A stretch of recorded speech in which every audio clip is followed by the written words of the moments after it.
second, guys.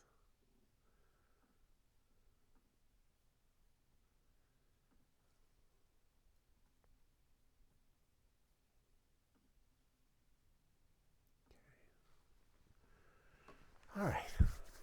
So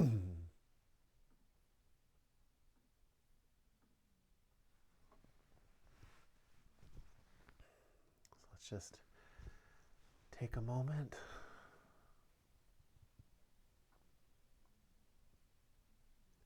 and just let ourselves show up.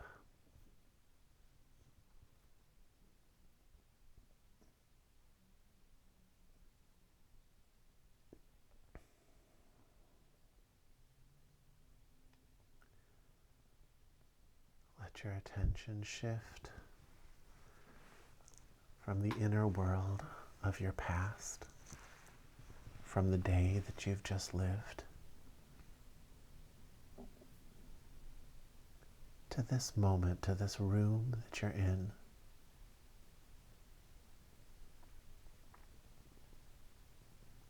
To this instance of time.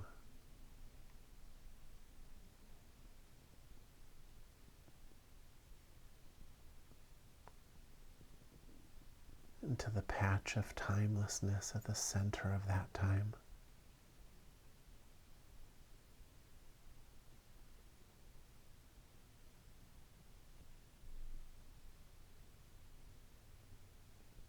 And make yourself available to that.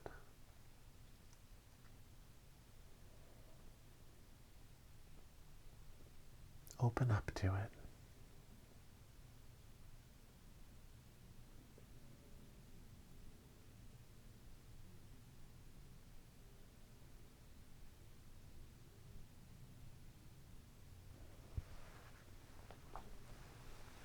Let there be no place inside of you that it can't touch. Nothing held in reserve.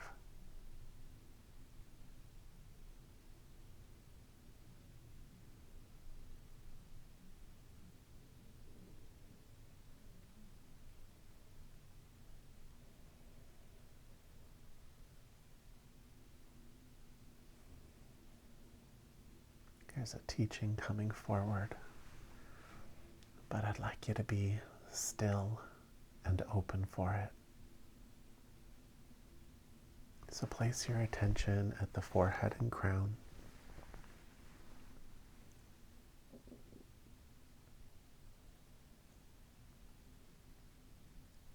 And just begin to breathe.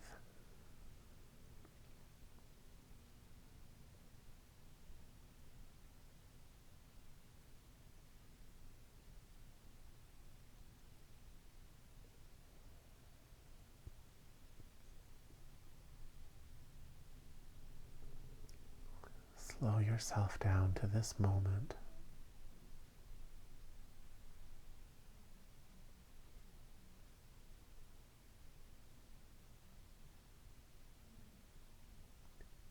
Don't make it a process, just do it.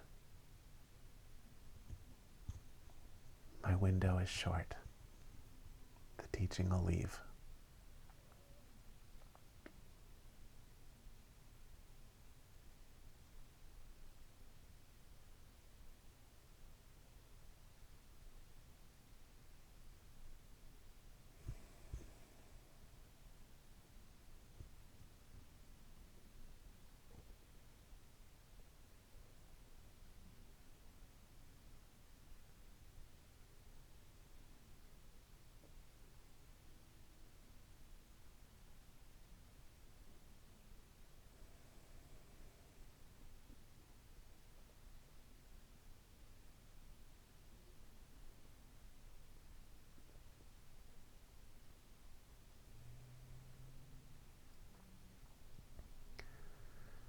Our world is filled with binary thinking,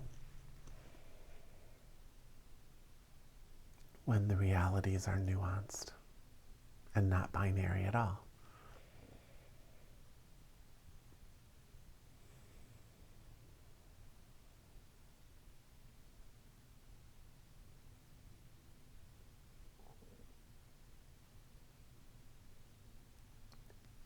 But when it comes to waking up, when it comes to actually discovering your spiritual awakening, actually experiencing reality,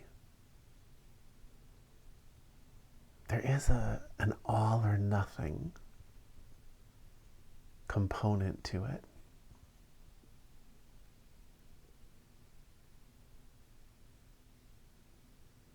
I remember the first time I saw it.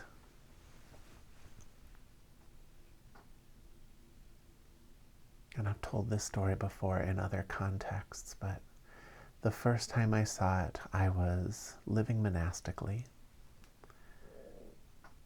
And it was my job to ring this giant bell before our meditation sessions. We had 4 a day.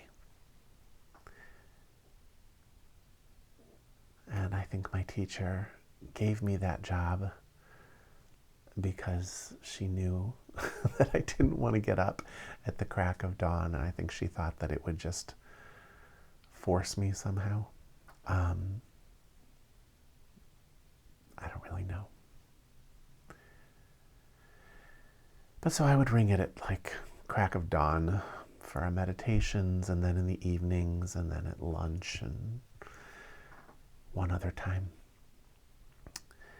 And I was being worked into the ground. I was being forced to do construction work and all kinds of things that were not only against the grain of my personality nature, which is appropriate, but also just to a degree and on a time scale that was just untenable. It was just, we were all kind of in danger for injury and things like that. One person almost fell to his death at one point. But I remember I was about 90% empty.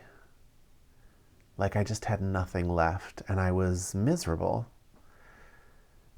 And it was the 7 p.m. meditation session, and I was walking to go ring my damn bell. And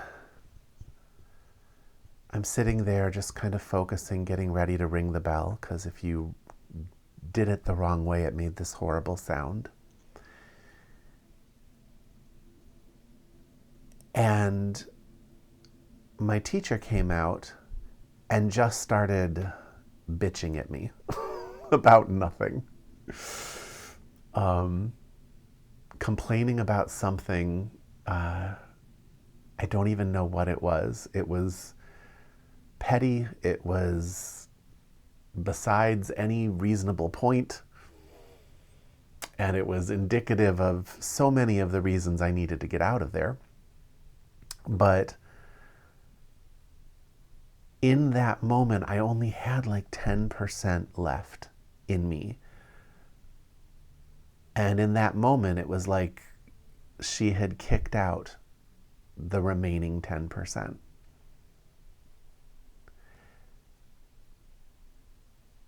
And there was nothing left. Absolutely nothing. I don't mean there was just exhaustion left. I mean, there wasn't even exhaustion. I'd given every last inch I had to my spiritual growth, to my effort. And something very special happened in that moment.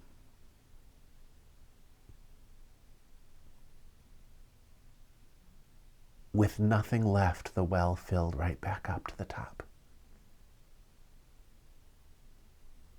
90% wasn't going to be enough. 95% wasn't going to be enough.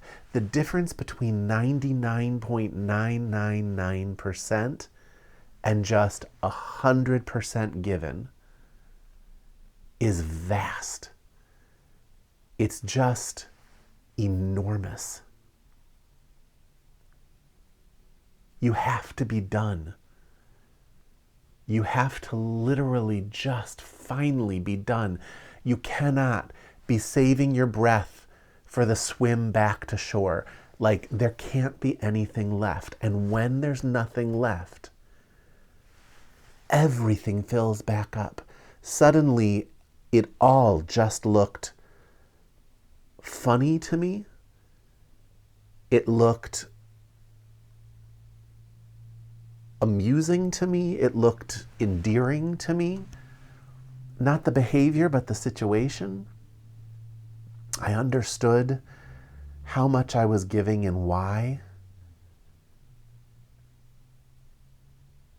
And the value of that reach. And I had energy and was not miserable and was awake. It took 100%.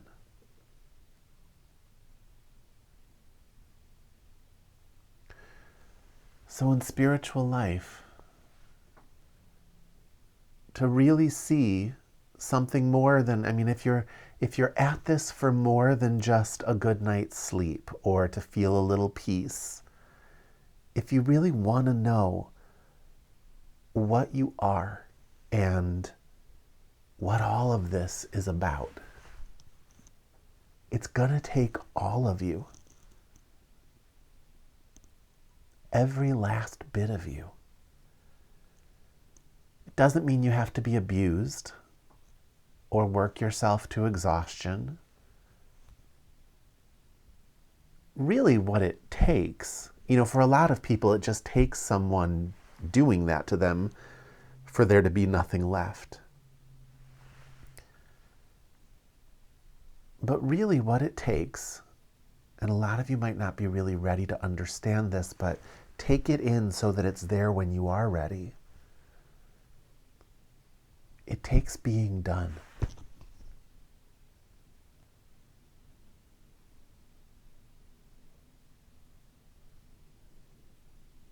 A 100% just done, where you're not hanging on to anything else. Where you're just not gripping anything. And you don't care what happens. It takes dying to the attachments of your story. Your personal story.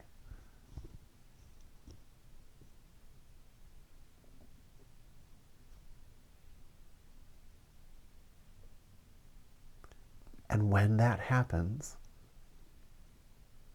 everything you thought was wrong is no longer wrong. When that happens, there's nothing anybody can take from you, and you have everything you were reaching for. You have what you were reaching for in meditation. You have what you were reaching for in sex. You have what you were reaching for in food, in drugs, in anything you could think of, in career. In that moment, it's all just there.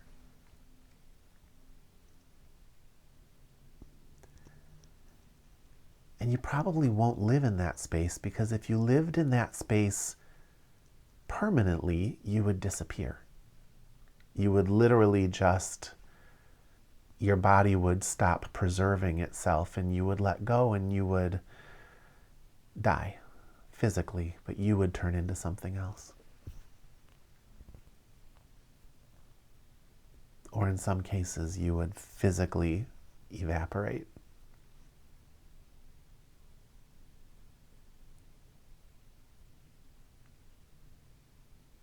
But when you know that that's what's real, that doneness is what's real, then you can enter the story again, but consciously, and take protections to not get stuck in it.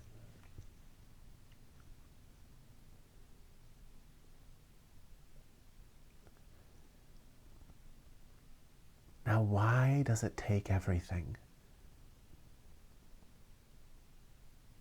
When you go from giving 10% to 20 to 30 to 40 to 50 to 60 to 70 to 80 to 90, it's deeper and deeper into fatigue. But when you hit 100, there's no fatigue. 99.9, it's the ultimate fatigue. But 100%, there's no more fatigue. Why? Well, the answer to that question builds on a lot of the things we've been talking about.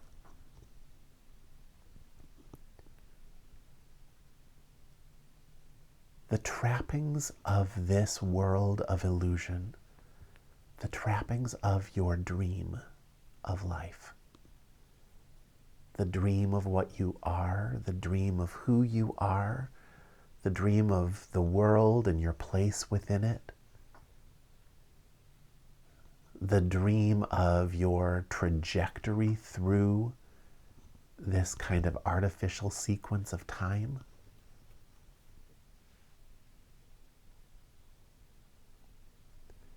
It's all just laced with little points to catch your attention. And all it takes is one point to loop you back in to the entire story.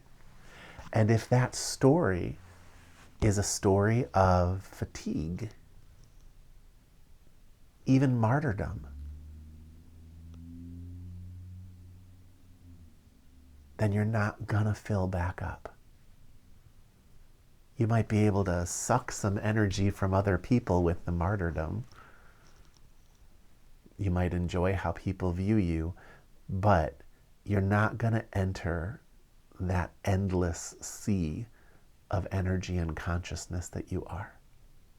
Because you're still in the story. You're still imprisoned by these shiny, beautiful and ugly objects.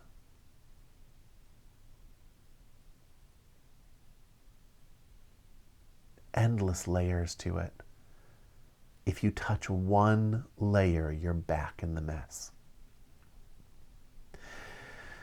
And you can see this when you practice meditation, right? You get yourself out of it and you enter into a state that is transcendent.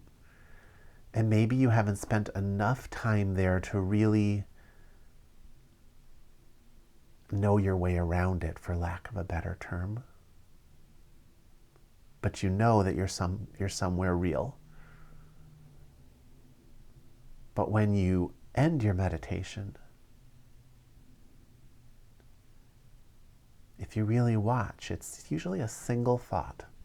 It's one thing that kind of shifts your attention back.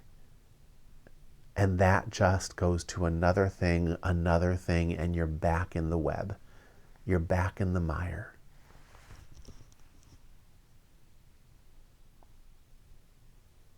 So 99.9% is not enough. And it has nothing in common with 100%.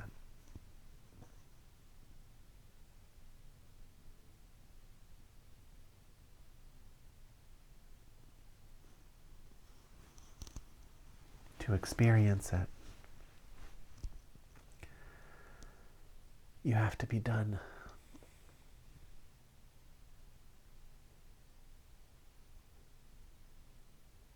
And your life's work, spiritually, is to constantly disentangle yourself. To get yourself back to done.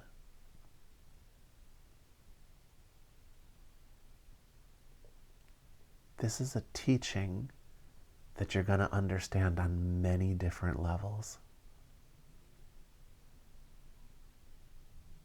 It keeps opening and opening and opening.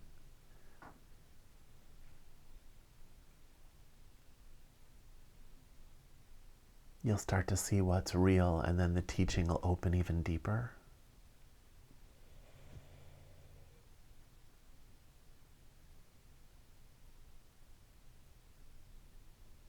Like I said, if you live in that space permanently, you'll probably die. You are here to dream. You are here to interact with the world. You're here to learn how to step into it without getting stuck. And you'll learn it over and over again. You'll learn it with all the things you're currently comfortable with, and then you'll keep expanding. You'll just do harder and harder things in the dream time. Maybe go to school, maybe get a career where you're in charge of a bunch of crazy people.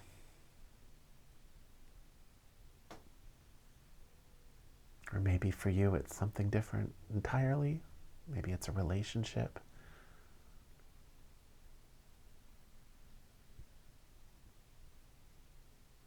You just continue to expand.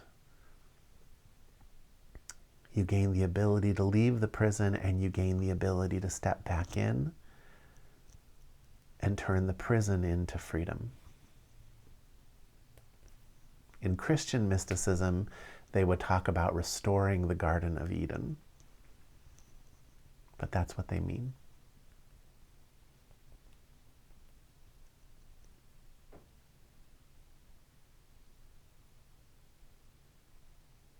Taking what has been desecrated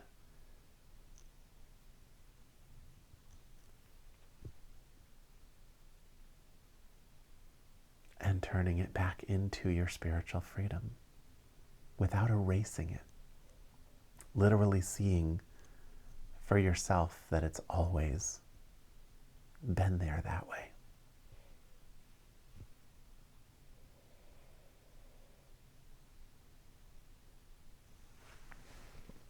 And as you go, you'll probably start to realize how sticky it is. But there are teachings that have been written down for how to not get stuck. Every path has them.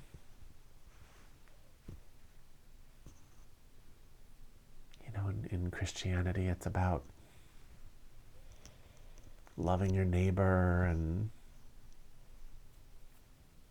basically just coming from a good place. You know, doesn't mean they always follow it, but those are the teachings. Service to God. In the Hindu traditions, you've got like the Isha Upanishad, which to me is one of the clearest roads forward, where you enter the dream without a sense of ownership. You don't own anything. You're a caretaker of it, but you don't own anything. And everything you do without any attachment to the outcome. You're not doing it for the outcome. You're doing it just as an act of freedom.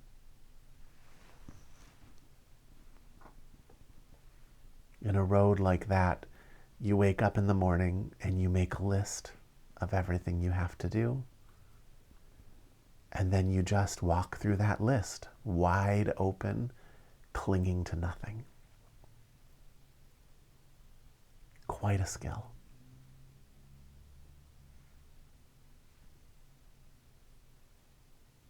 In shamanism, in Toltec shamanism, they used to get their students used to sweeping piles of dirt from one side of the room to the other over and over and over again without ever telling them why, just to get them used to doing something without some goal in mind, without some end reason. Because that's really the mastery of that skill. Working towards something with focus, without any attachment to the outcome or sense of ownership.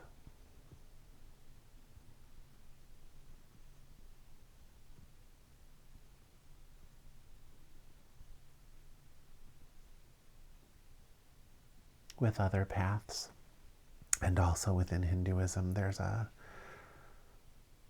service to the divine component. In Buddhism, it's a service to the highest good component. but again, without any attachment to how it turns out.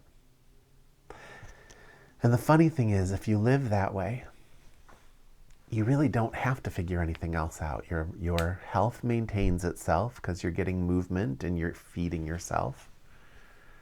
Your career builds because everybody wants somebody useful and willing to work around. You end up having all the things that you need without ever having to scrounge for them, without ever having to cling to them out of fear.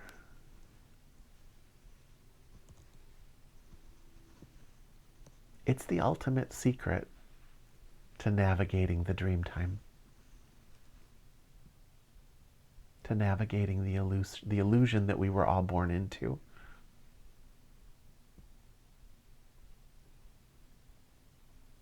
Perfecting it's a lifetime of work.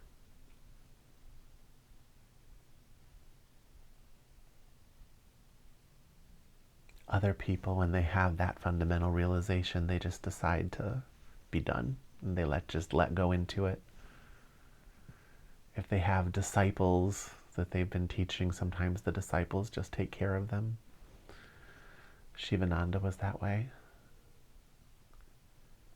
He just started getting tumors and things like that because there was just so much fullness and nowhere for any of it to go, and he was just kind of done and just died. Took a while.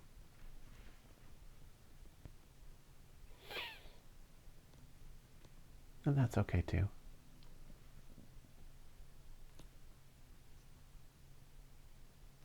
In a way, I think it's more useful, though, to live as an example and do the harder thing, which is to stay in this world, continue to expand into areas that you have not learned how to detach from yet, so that you can just detach from all of it and keep growing.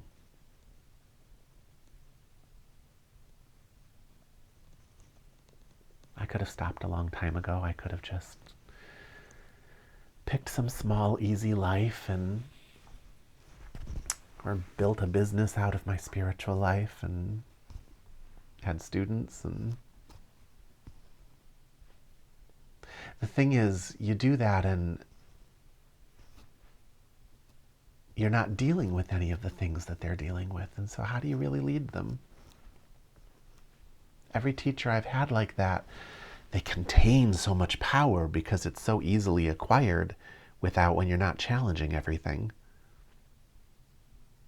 But their ability to actually guide you in your own choices, not so great.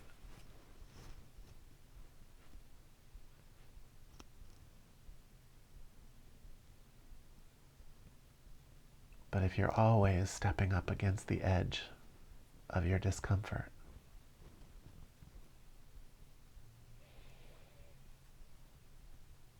I'm just about getting to a place where I don't know where else to go. I've done most of the things that scare me.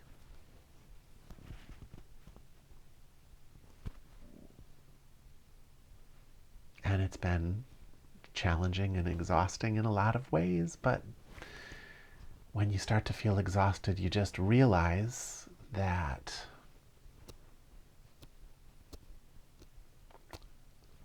you're not at 100%, that you're at 99.9%.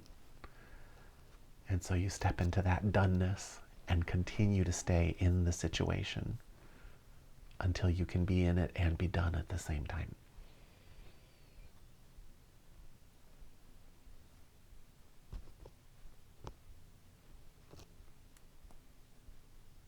I hope that translates into something at this stage for you guys.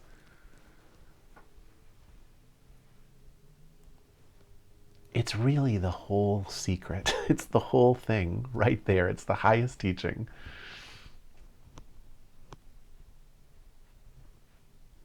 Any legitimate spiritual teaching penetrates every layer of life.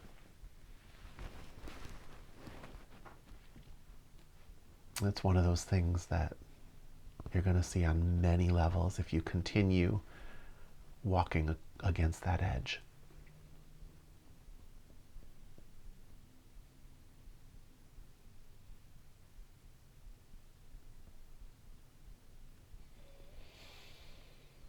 And there's always further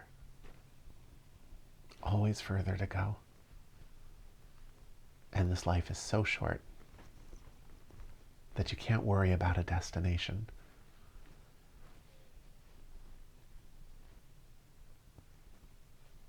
Just master your doneness.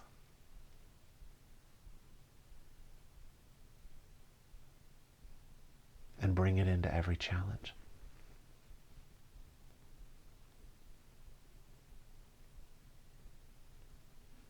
Any questions about that?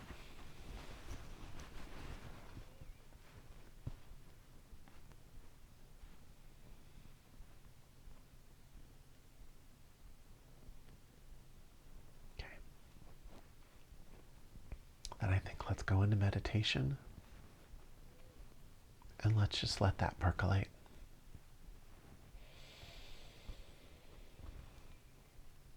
Attention at the forehead and crown.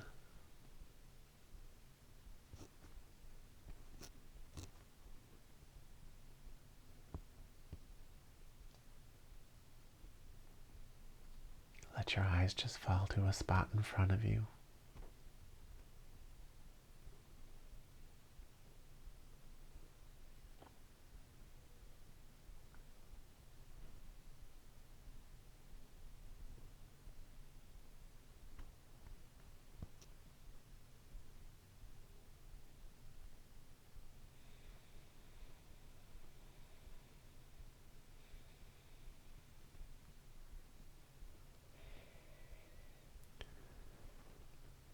And just begin to breathe.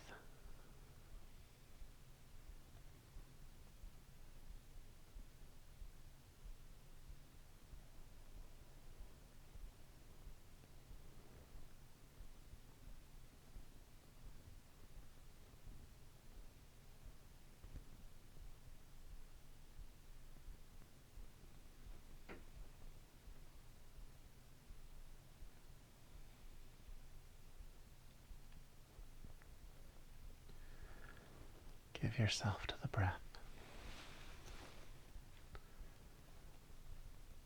And just let everything else go.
What if it were just this?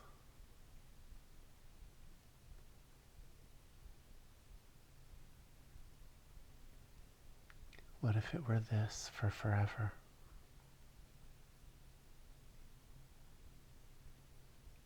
Can you stop waiting for something else so that you can experience this?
So much to relinquish.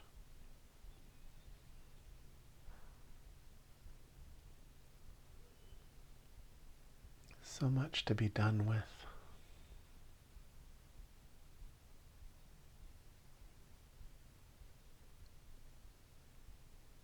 Breathe in and breathe out. Like a shamanic apprentice pushing dirt with a broom from one side of the room to the other and back.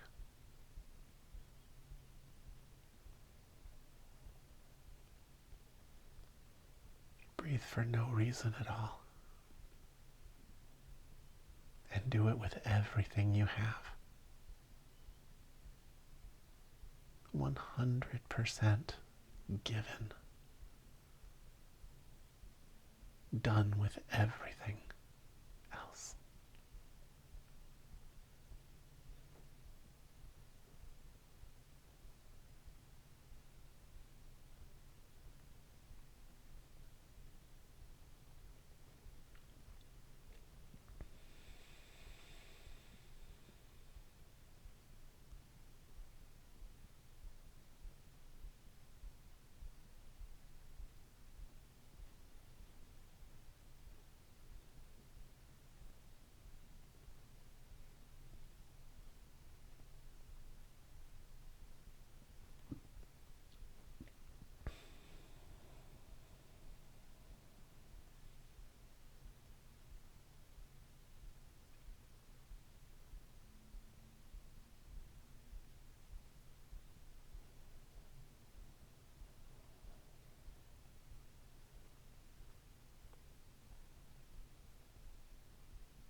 said and be done.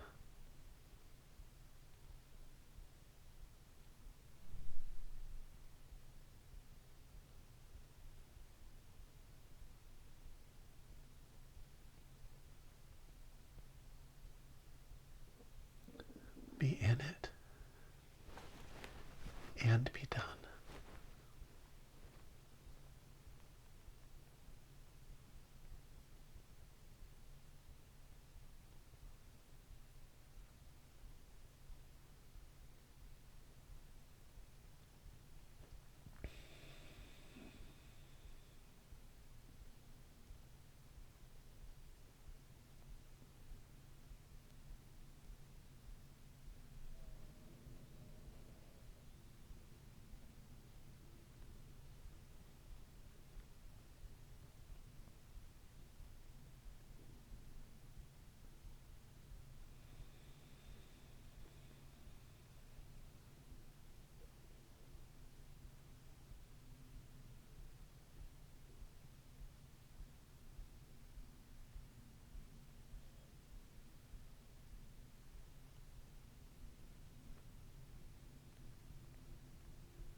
This week, I want you to catch yourself. Catch yourself spinning, draining, conniving, manipulating.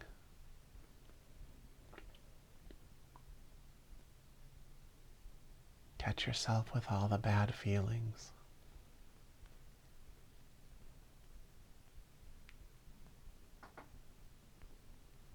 Understand that you're doing it because you feel like you've lost something. And in that moment, just go ahead and lose the rest of it. Whatever you think you've lost, just lose the rest of it. Cling to nothing.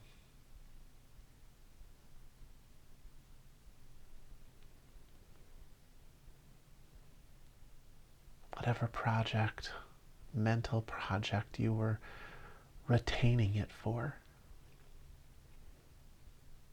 be done. You can keep working on it, but don't invest yourself any further in the outcome. Be done.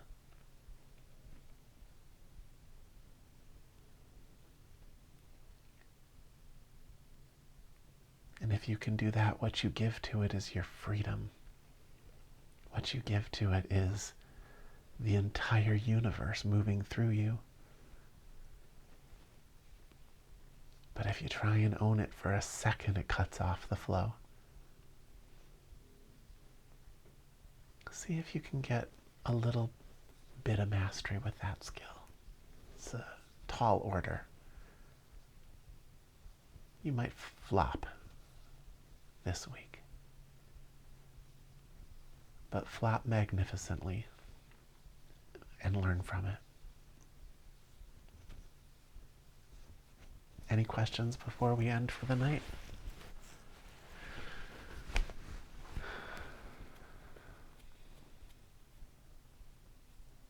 All right, everybody. I will see you next week. Take care.